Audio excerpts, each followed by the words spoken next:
Okay. Hi, Monica.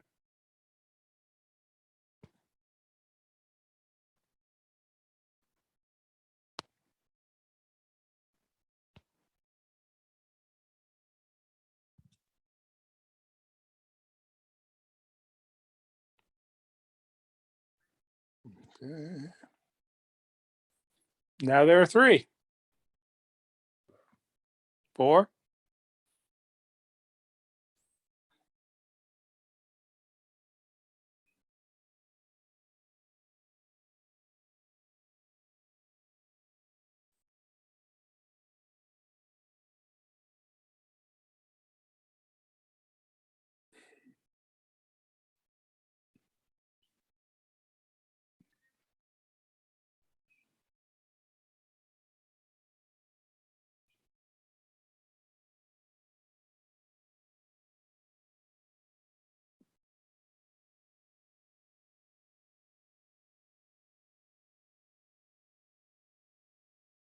Hi, Mel.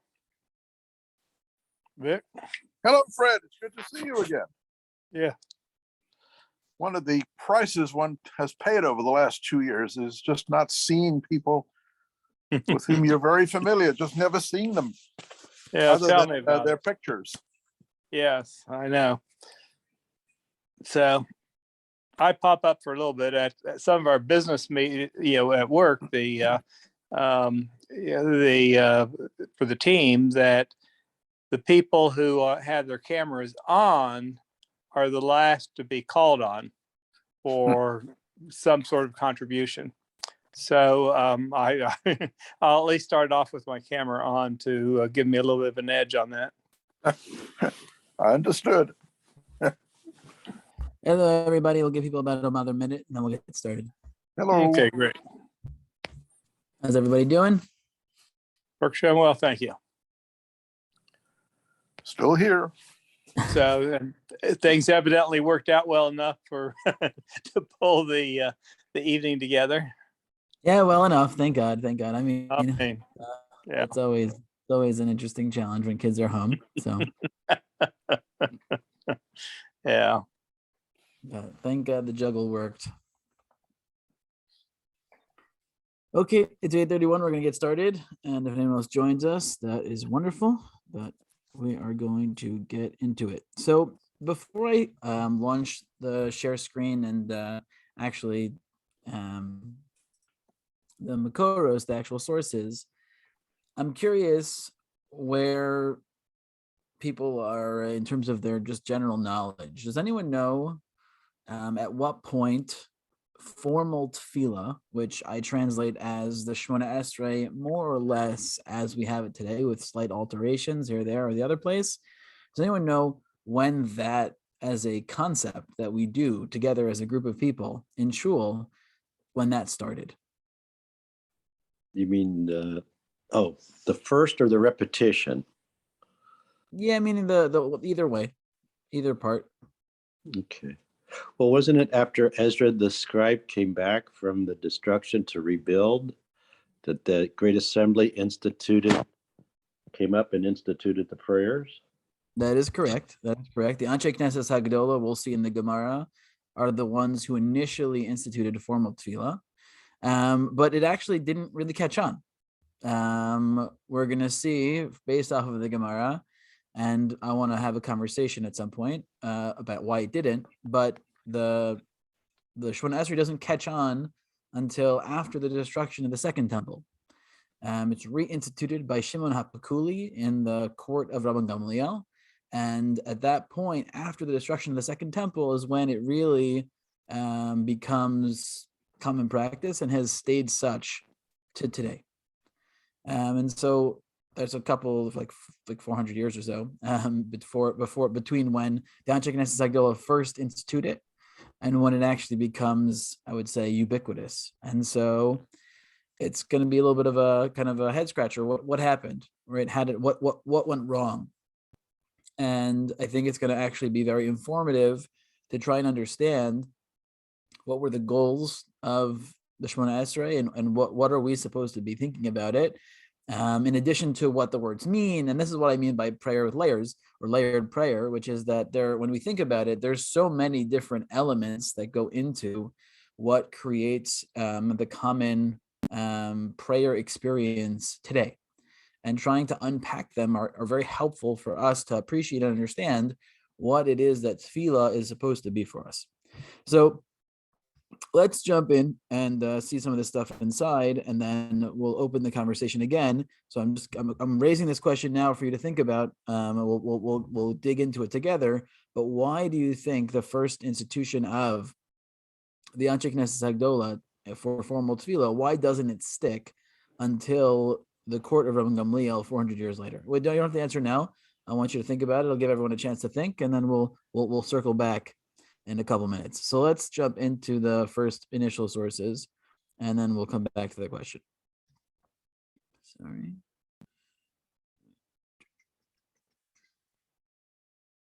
Nope. Here we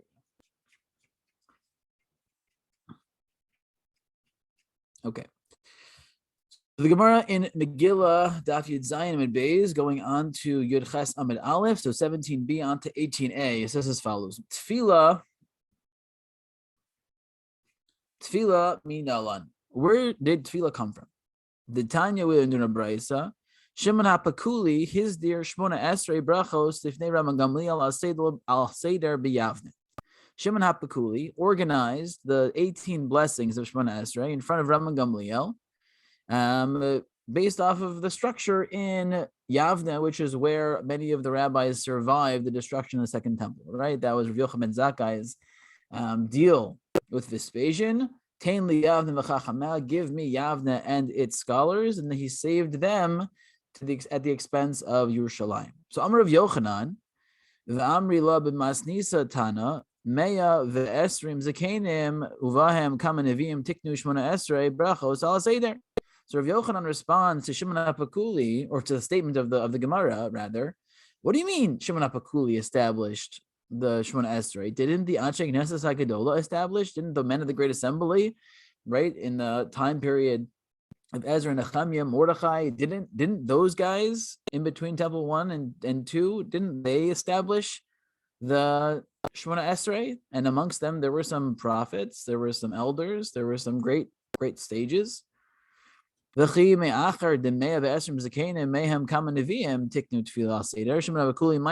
So the Gemara asked this question a little bit later. So I don't understand what do you mean Shimon HaPakuli established it and the Anshe Knesset Hagdola established it? They live 400 years apart, right? So make up your mind. Who established it? Says the Gemara, Shichachum v'chazar v'sidrum. Originally, the Anshe Knesset Hagdola, the men of the Great Assembly, established a Shmona Esrei. It was then forgotten. And then Shimon HaPakuli basically brought it back. Okay, so Shimon HaPakuli, and the truth is, right, we're not going to see it inside, but Shimon HaPakuli adds a 19th bracha, Birchas Haminim, against the heretics, but they still maintain the name of Shmona Esrei. They still call it the 18 brachot instead of the 19 brachot, because they wanted to have the stamp of approval, right, the gravitas of the Anshe Knesset Hagdola, who originally established it, and they wanted to kind of keep that gravitas in this tefillah, so they maintain the same name, even though it's a lie. Right? It's one of the great lies that there are 18 brachot in the Shmona Esrei. It's 19, right? Because Shimon HaPakuli added one, but we maintain the name, right? The fiction, so that you remember that the Anshe Knesset Hagdola established 18 of the 19. Okay, so before we look at the Rambam and what he has to say about kind of why he thinks Shmona Esrei started when it started, I'm curious if anybody has any thoughts. Why do you think the Anshe Knesset Hagdola did not succeed the first time around? Yeah, Fred. Well, my first thought is that we have that the tefillah is a substitute for the sacrifices, and so that so I could see. After the first temple, we didn't have the sacrifices. We instituted the prayer. We had the second temple, and then again, not sacrifices. However, thinking that, well, it'll come along. We'll get back to the next temple. and we'll reconstruct the temple. And then after a certain period of time, we decide, no, we've got to do something to substitute for those sacrifices. So that's my impression. Good. Okay. I think that's gonna be very helpful. Definitely a part of it. I'm gonna broaden it a little bit when we get there, but that's definitely a very good beginning. Anybody else want to pipe in? Well, could it be also that the same Masechet of Megillah, I know probably beyond what you quoted here, then goes on to each one of the separate sections of the Shmoneh Esrei, explaining their role and the order in which they appear. Mhm. Maybe if that's the case, what preceded that part of the Megillah was an uncertainty as to what they meant and why they were being said, why they were included, and so forth. Whereas the Megillah makes this very clear. Interesting. And so I never thought about that. I like it. I think it's an interesting idea, right? That they established it, but it required kind of a re-education. I mean, we could talk even a little bit because that actually, in some ways, jives interestingly with the approach of the Rambam. It's not exactly the same, but you'll see what I mean. Anybody else have any thoughts? Okay, so let's look at the Rambam. The Rambam is very interesting because first of all, I think it disabuses us of certain assumptions that we often make about tefillah, and it also is just a little helpful history lesson, which sometimes the Rambam does at the beginning of different halachot. He'll kind of give you a little bit of a history of how we got to where we got. Halacha Aleph in Hilchos Tefillah Unesias Kapayim, the laws of prayer and duchening. Says the Rambam, Halacha Aleph, mitzvahs aseh lihit palel bechol yom.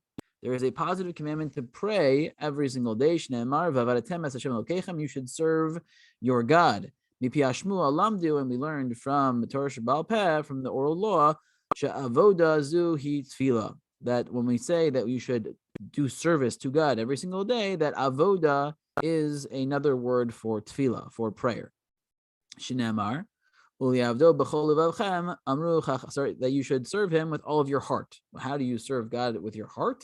Tefillah. That's the argument. Amru Chacham, the rabbi said, what is service of the heart? Zu tefillah. This is prayer.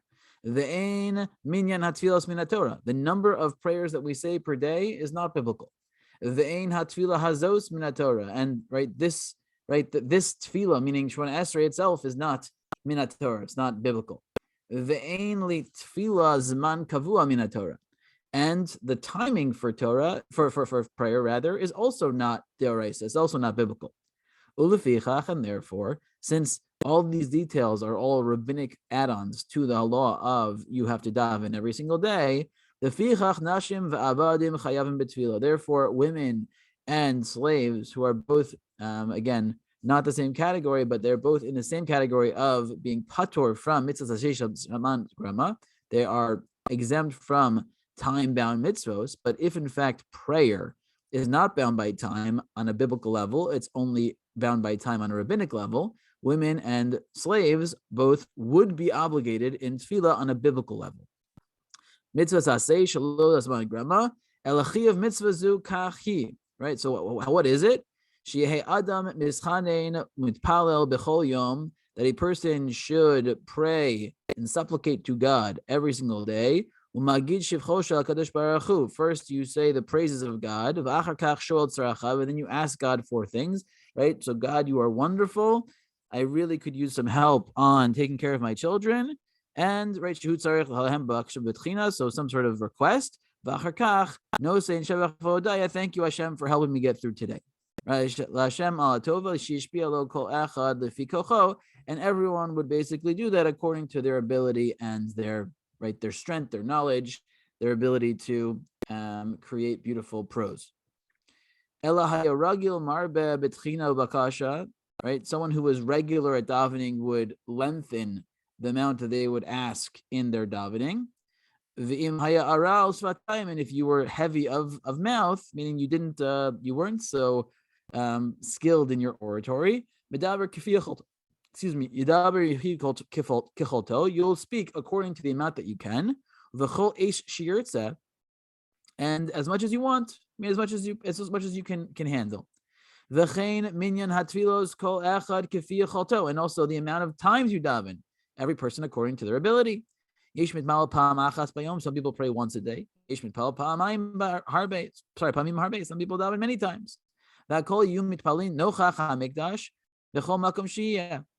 And you would do this wherever, right? In the presence of the mikdash, wherever you were, though. Really, there, here, wherever you were. V'chein haya davar tamid Moshe Rabbeinu vad Ezra. And this was how it was from the time of Moshe Rabbeinu all the way through Ezra. Kevan shagalu Yisrael v'yemei Nebuchadnezzar harasha. But when the Babylonians exiled the Jews, this arvu b'paras v'yavan, and then we became dispersed in Persia and in Greece, ushar ha'umos and other nations.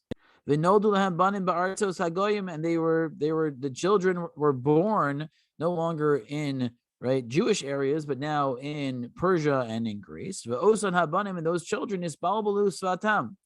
Their languages got mixed up. They spoke a little bit of Hebrew, a little bit of Aramaic, a little bit of Persian, a little bit of Greek. They spoke, but they weren't proficient enough in their Hebrew speaking. And since they couldn't really develop their thoughts completely in one language, specifically in Hebrew. Ella b'shibush, it would be kind of messed up, right? As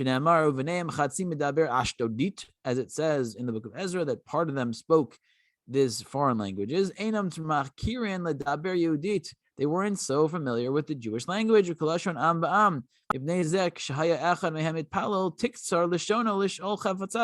So when they would go and pray, they would truncate their davening greatly because they didn't have the words, they didn't have the skill to be able to put together coherent sentences in their prayer. Or to praise God, b'lashon hakodesh in Hebrew. Unless they kind of mixed in a little bit of English, a little bit of Spanish, a little bit of German, Kevan Shira Ezra Uveis Dino. So once Ezra and his court realized this, they established the 18 brachos of Shemona Esrei. Shalosh Rishonos Shevach LaHashem. The first three were praises to God. Shalosh Achronos Hodaya. The last three were thanks to God. The Emsios Yesh Bahen She'elas Kol Davar Hadvarim. And the middle ones, they would ask for things. It would be bakashot, to be requests from God. Shein Kemo Avos L'Chol Chavtzei Ish Ve'ish. And this would be kind of the titles or the main structures for every person to find what they needed to get out of prayer. That they create these 18 kind of paradigms that people can use to be more specific for themselves. And all of them were communal focused. Orchos befi hakol, so they would be established or organized in the mouths of all. The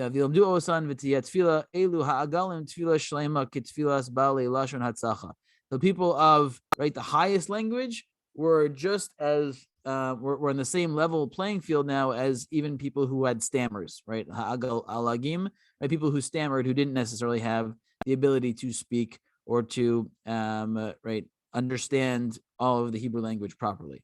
And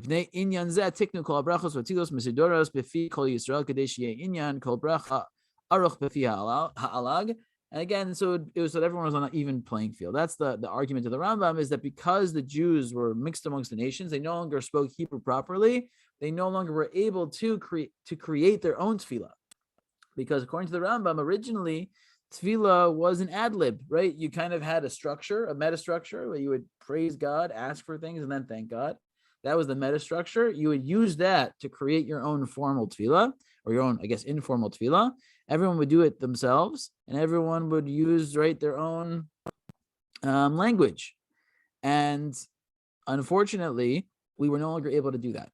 And so they created a standard language, a standard text of the Shemona Esrei, and they did that at this juncture when the Jews first come back to Israel.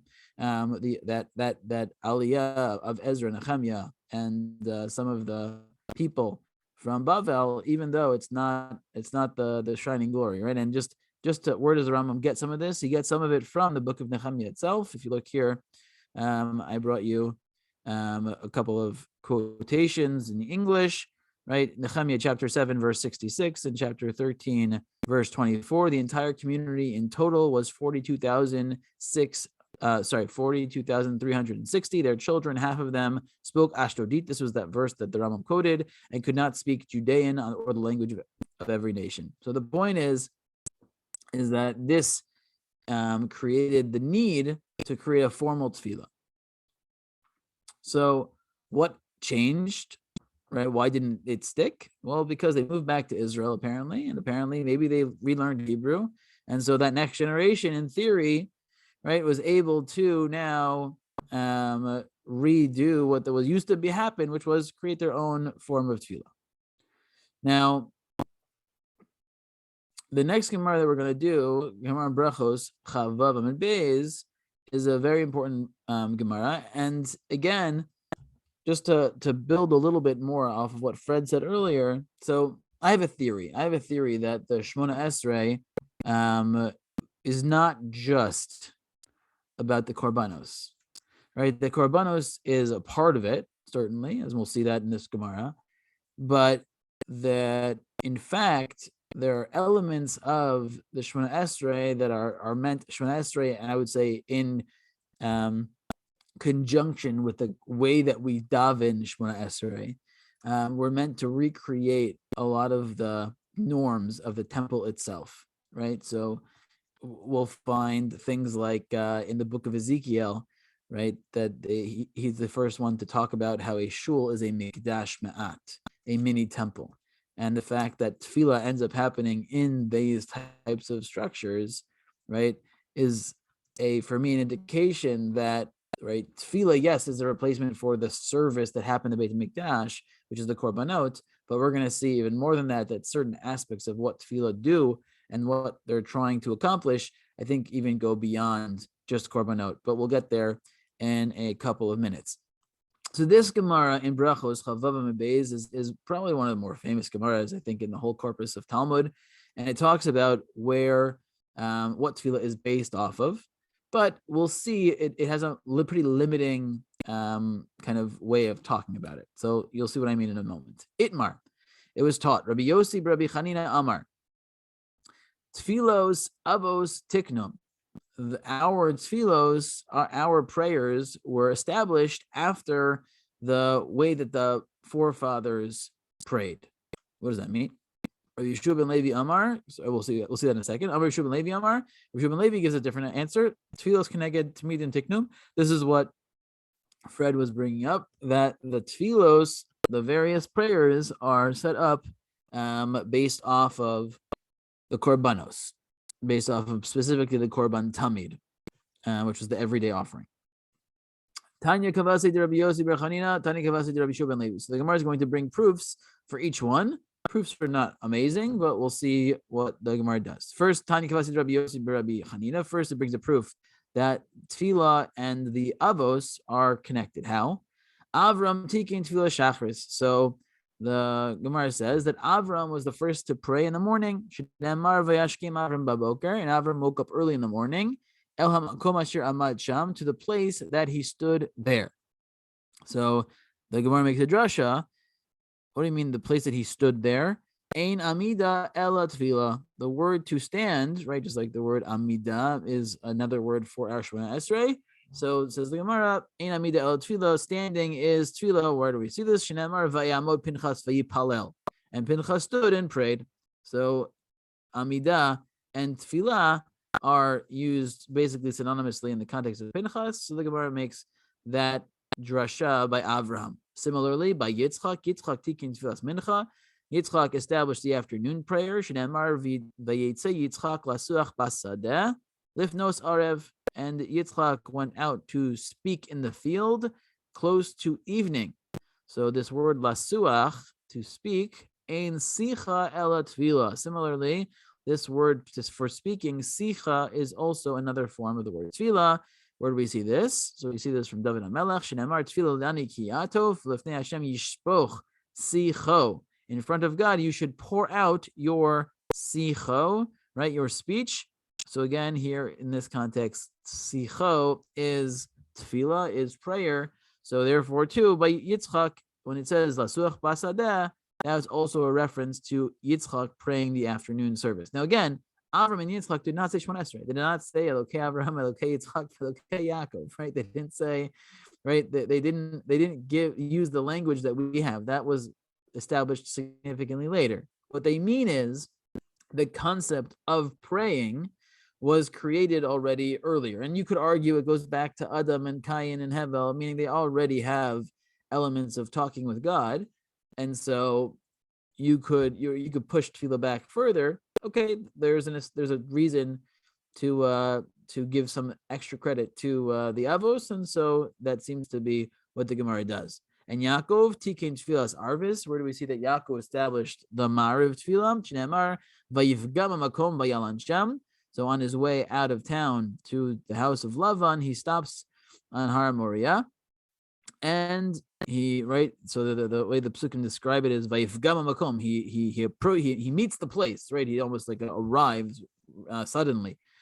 Ve'ein pigia el tefillah, and this word of pigia, to arrive suddenly, says the Gemara, is also another language for prayer. Shneimar vata al titpalel ba'ad ha'am. Don't pray ha'am amongst this people. Val tisa ba'adam, and do not countenance their congregation. This is talking about Korach, Rina, Utfila, Ve'al tifga bi, right? So, right, don't praise or pray, and do not meet me. So it says don't pray, and then al tifga bi. So again, the language of pigia and tefillah are used interchangeably. So that's the last drasha of the Gemara. Okay, so that's the proof, right? Which is not a proof, so it's not a great proof. It's just it's a notion that we have in Torah Sheba'al Peh, that the Avos all prayed, and we've established that their prayer was at a different time of day, and therefore we associate Avram Shacharis, Yitzchak with Mincha, and Yaakov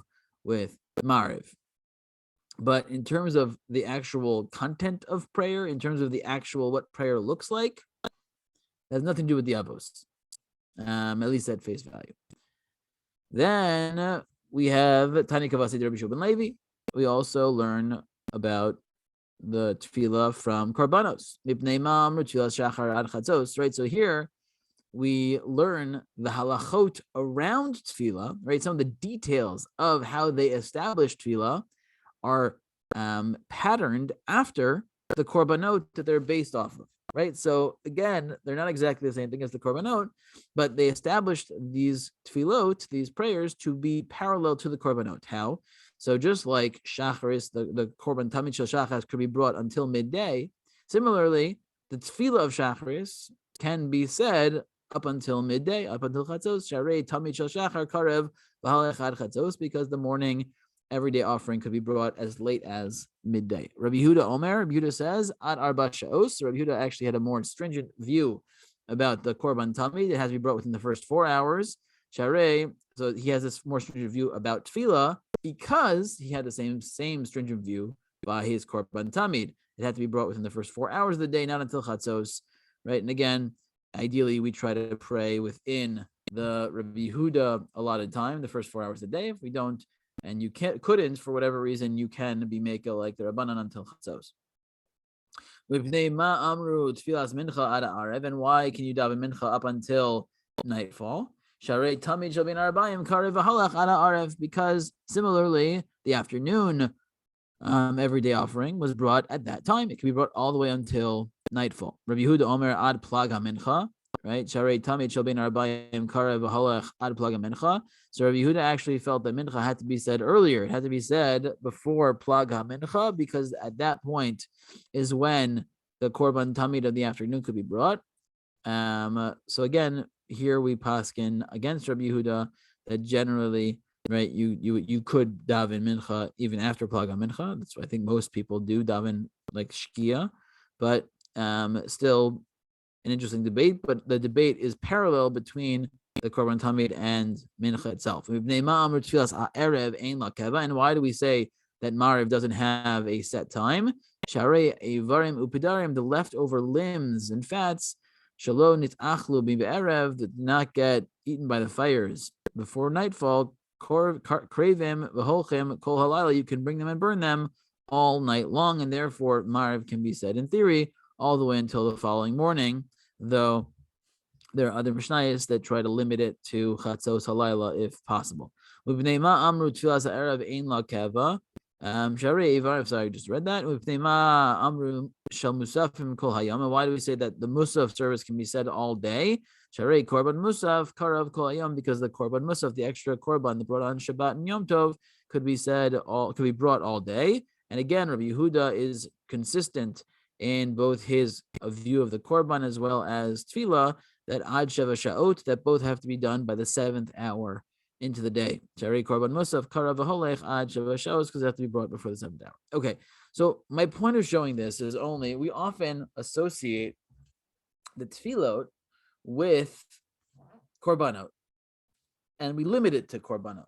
But when you think about it, though Korbanot were a major and perhaps the major thing the Beit HaMikdash stood for, the way the Gemara is actually saying or speaking about this is very specific. It's saying that certain rules of our tefillah are patterned after the korbanot.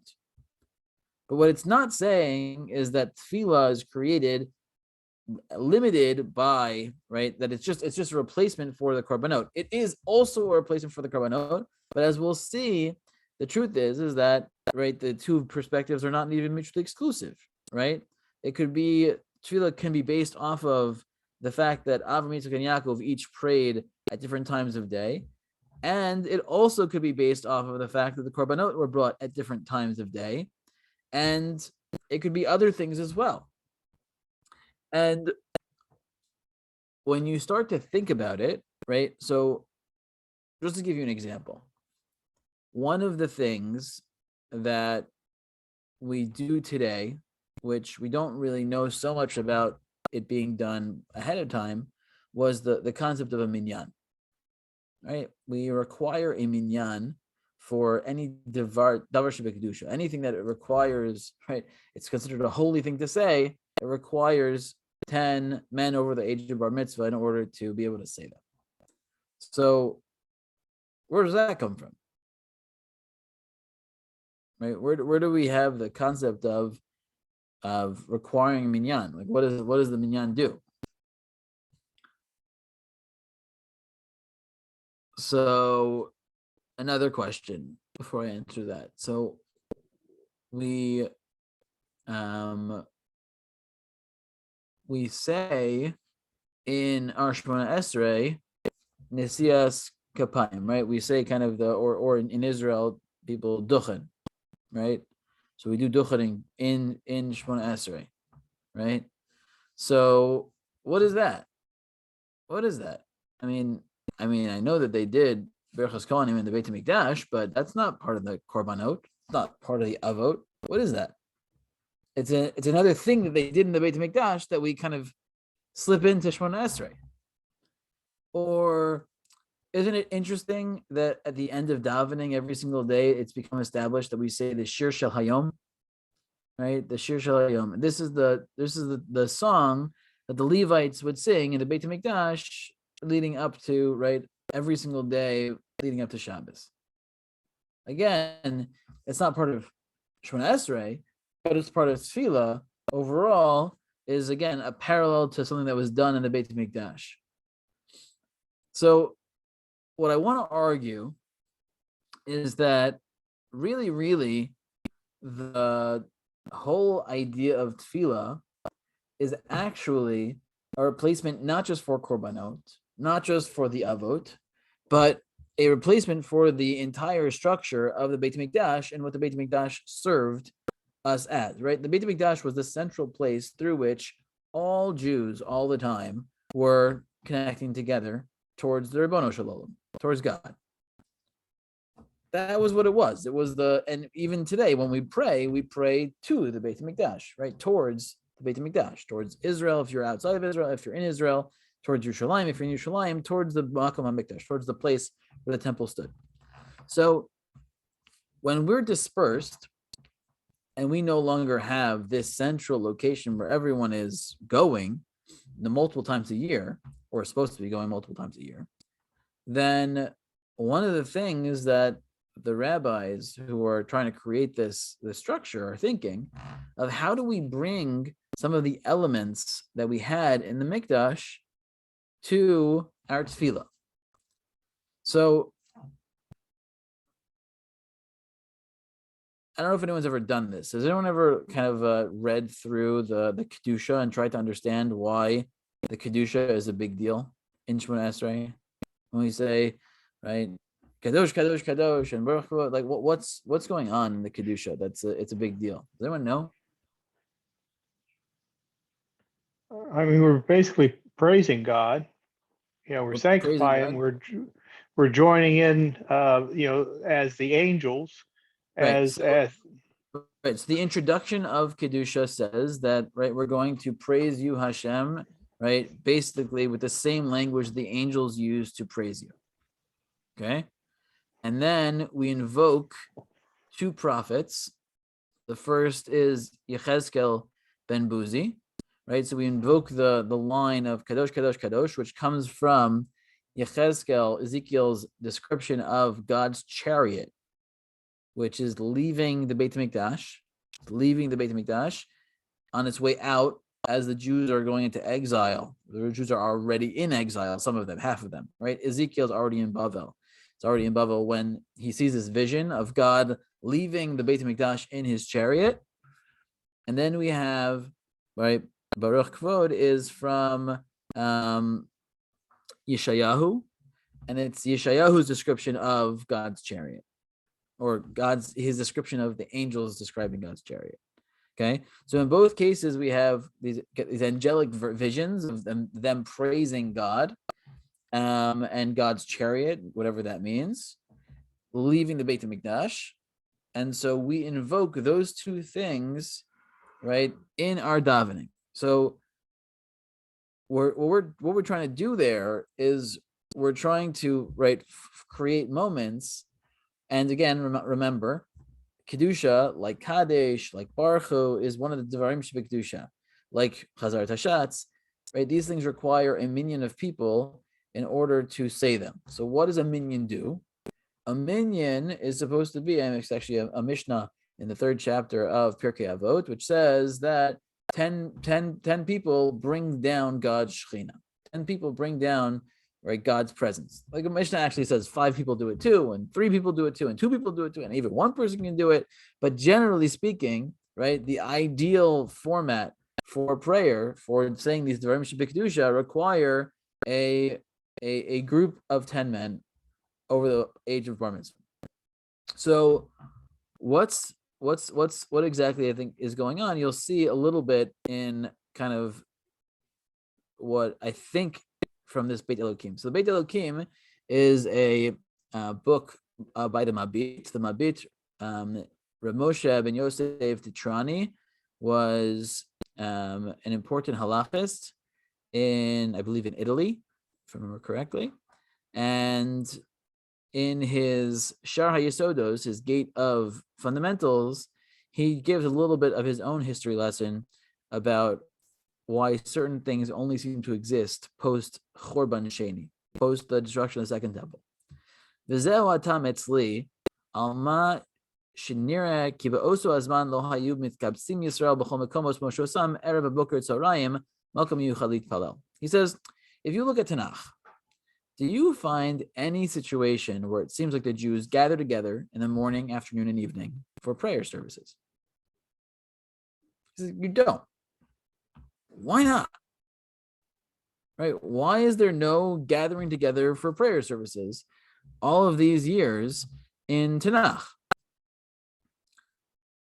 It seems to be a pretty fundamental part of Judaism today. So where was it all of those generations before?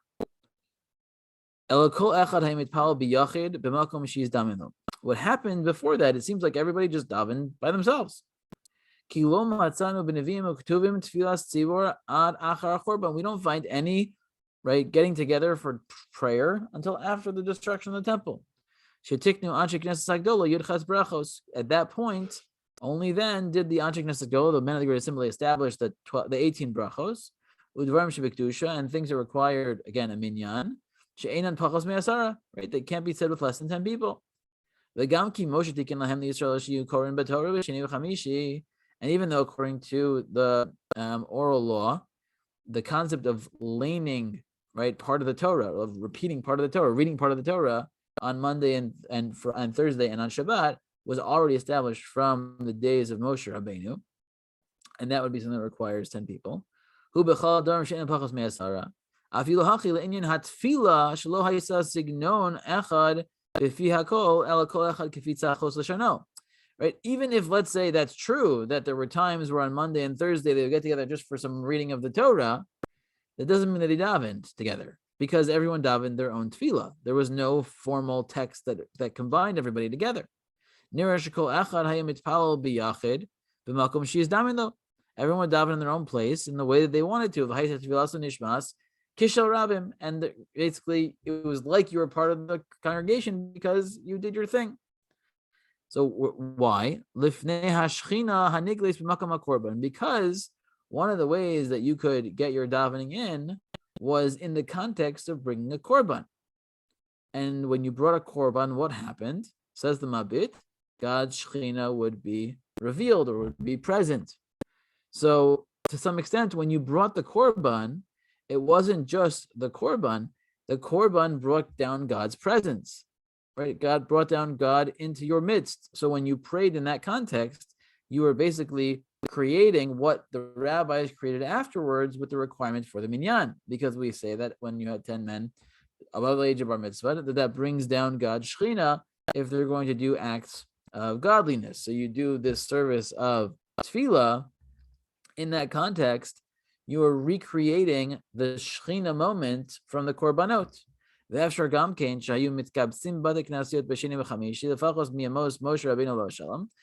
they did in fact get together on Monday and Thursday for laning, even from the days of Moshe. But at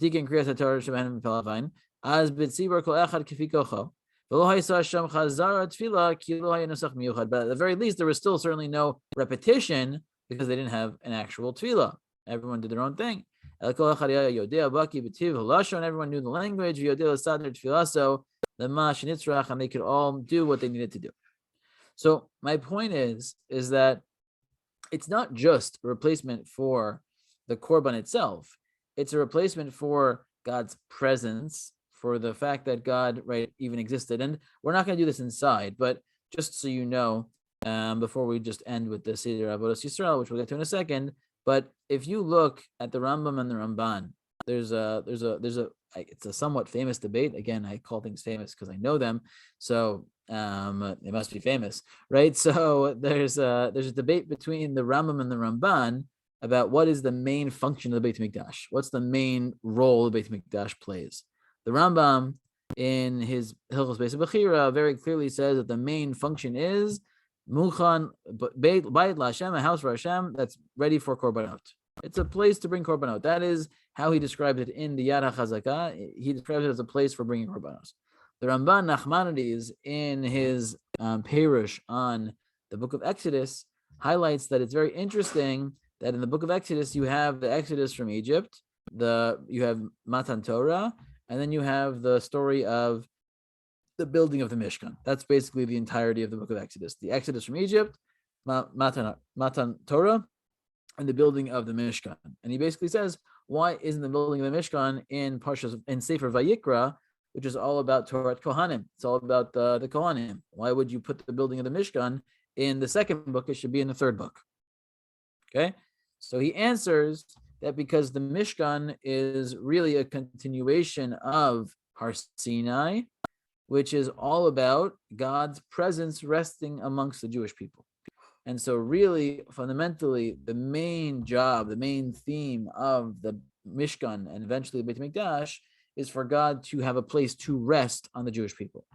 So if you lose the place where korbanos are brought, but you also lose the place where God's Shechina used to rest amongst the Jewish people, when you're creating an institution that is meant to replace those things, you're going to want to layer in each one of those things. And therefore, my argument is that in tefillah, you have not just the importance of the korbanos themselves, right? The bringing of the korban, but it's the fact that God's presence used to rest upon us as well. And built on top of that is also, right, the history of the Avos praying themselves. Now, I just want to read you. So Yitzchak Seligman Ber was a Masoretic scholar. So the Masoretes were people who were experts in the text of the Tanakh in particular, but they often dabbled in other textual elements of Judaism, including the Siddur. And so he is a late, right? So he's from 1897, so 19th century, right?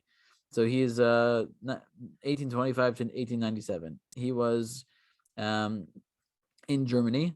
He studied in the University of Leipzig, which I've been outside of before. And he says the following, and with this will end. When we search deeper into what is written about Shemona Esrei in order to find the truth, we discover that it was a long-standing practice within Judaism from the time that the Jews became a nation to pray 3 times a day, but not the exact Shemona Esrei that we recite today.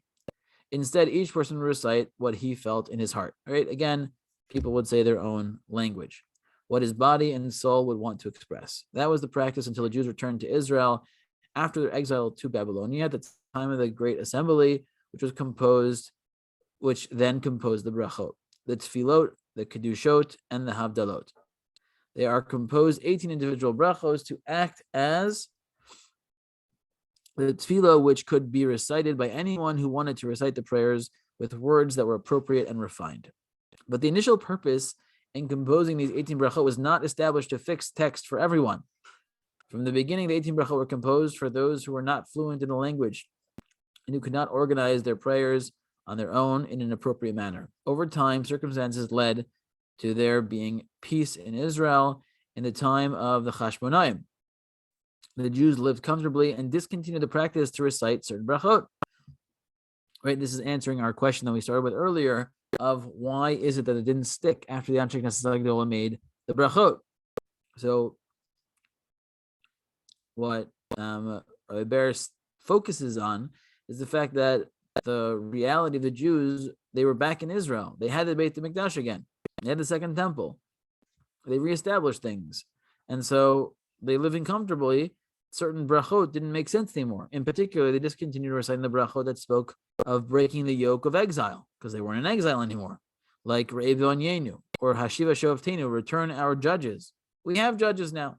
Little by little, the number of brachot that were being recited dwindled until none of the brachot were recited and they were forgotten. The base in the Rabbi Gamliel in Yavna, 12 years after the destruction of the Beit HaMikdash, had to recompose the Shemona Esrei. They added one more bracha in opposition to the heretics. The prayer then became a prayer of 19 brachos. They did not change the name of the prayer because they wanted the name to be the same as it was originally named by the men of the Great Assembly. This prayer, as it was established by the Beit Din of Rabbi Gamliel, was accepted by all of Judaism and to be recited in accordance with its text. It became a rule that was never to be changed. So again, this is a great summary of kind of some of the themes that we talked about tonight. So let's just summarize and conclude. So we started the night talking about the Fred, this is your hand from earlier, right? Oh, there we go. So we started the night talking about the fact that tefillah at its core is layered with many different kind of reasons for how and why it came to be what we have today. And the truth is that tefillah, the formal Shemona Esrei that we daven today, was really meant to do a number of things. Number one, it was to pay homage to the forefathers and foremothers as well, who prayed, right? Who in fact did daven at different points. And to highlight that this is a fundamental thing that goes back to the very roots of our religion. At the same time, for the Jews of its time, the Shemona Esrei was meant to be a way of bringing everybody together at a time when we were dispersed. We used to have a Beit HaMikdash, a central location, and we lost that Beit HaMikdash. So what do? We create formal tefillah, which has everybody face back to the Beit HaMikdash at specific times, and it gives people that connection to being part of a greater whole. In addition, it replaces the korbanot, It actually follows some rules of the korbanot. But it's not just limited to the korbanot. We have things like the duchening. We have things like the Berachos Kohanim. We have things like the kedusha, which highlight that there's also an element of replacing another thing that we lost. We lost the Beit HaMikdash, which was God's presence. God's presence was also something that we always strived for in the Beit HaMikdash.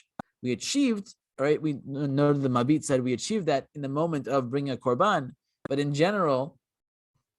The Ramban says that the ark, the Aron, always served that function. The ark was always the place that God's Shekhinah would rest.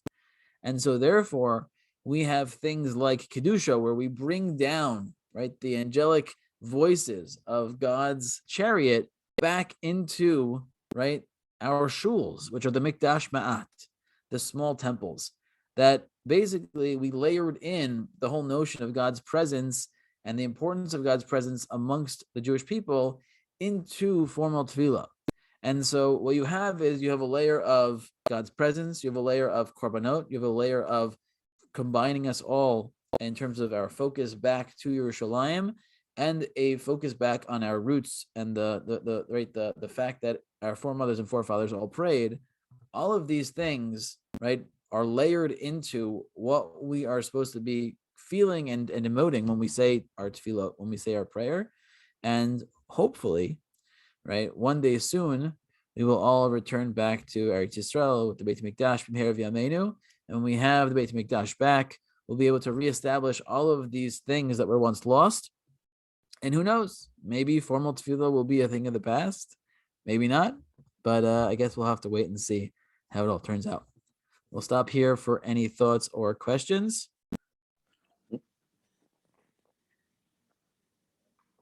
This is Monica. I had one thought. There's another sociological aspect to it, and you kind of danced around it a little bit, but I think one of the unifying parts of having this formal structure is that it's actually the same no matter where you go.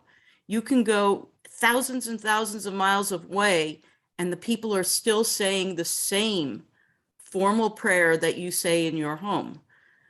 In your home locale. So there's that extra bit of unity, not just so that everybody is pointing to Yerushalayim and pointing, but it's also that everybody can be unified no matter where they're from. And that's why keeping it with the Hebrew language and keeping it with this very formal structure supports that sense of Jewish unity. Right. I think that's beautiful. My one, I guess, reason I don't bring up that idea, even though I think it's mostly true, is that because of various nuschaot that exist, you end up losing out the perfect unity across, it's not perfect, but it's close. I mean, no, it certainly is. It certainly is, and the structure is still there, and the 19 are still there, So you still have the 3. The rest, and then the 3, you still have the same brachot. Some of the liturgy is slightly different, but again, overall, I think you're right. And you get the same effect that the Daf Yomi has created, where people all over the world are doing the same thing, and it creates a sense of belonging and connection. So I think it's a beautiful point. I think it's definitely true.